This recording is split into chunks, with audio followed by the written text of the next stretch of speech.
Jemaah dimuliakan Allah. Dalam Islam itu sebenarnya tidak ada dikotomi, pemisahan antara ilmu agama dengan ilmu dunia.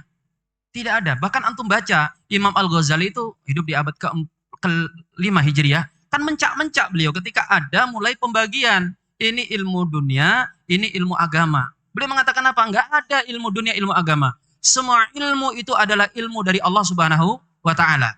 Bahkan beliau sampai memberikan contoh kan. Siapa bilang ilmu yang disebut dengan ilmu agama lebih penting daripada ilmu dunia? Sebagian ilmu dunia itu lebih penting daripada ilmu agama. Beliau ngambil contoh apa? Ilmu kesehatan. Ilmu kesehatan itu ilmu yang posisinya melampaui banyak ilmu-ilmu agama. Karena orang kalau tidak sehat, dia tidak bisa ibadah. Kalau umat tidak sehat, tidak bisa berjihad, tidak bisa bela negara.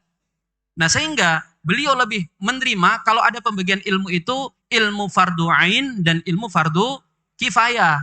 Ya. Dan bicara fardu ain itu fardu yang harus diutamakan. Harus setiap individu belajar. Dan itu tidak dimonopoli ilmu agama. Tidak dimonopoli. Termasuk nanti ilmu dunia itu ada yang fardu ain. Dan demikian juga ilmu agama banyak juga yang fardu kifayah. Belajar menghafal Quran itu fardu kifayah. Ya, belajar ilmu faraid, belajar ini itu banyak yang fardu kifayah. Sehingga pembagian itu memang membahayakan hadirin. Karena yang membuat umat Islam itu jaya, pendidikannya.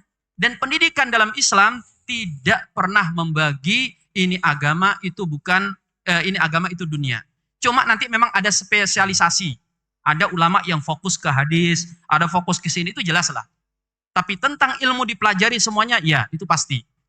Dan ilmu yang kita kenal hari ini dengan ilmu dunia hadirin, itu ternyata kalau kita lacak ujung-ujungnya, pasti kita akan ketemu ulama sebagai guru besarnya. Antum sebut apapun, Mbak.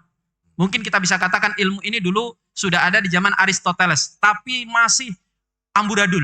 Yang menyusun, yang merapikan itu selalu sarjana-sarjana muslim.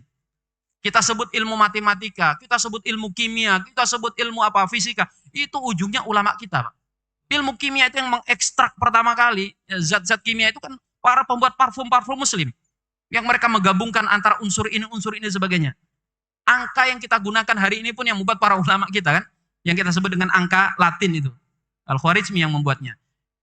Dan jemaah dimuliakan Allah, kurikulum Islam itu nggak pernah berubah. Karena panduannya sama.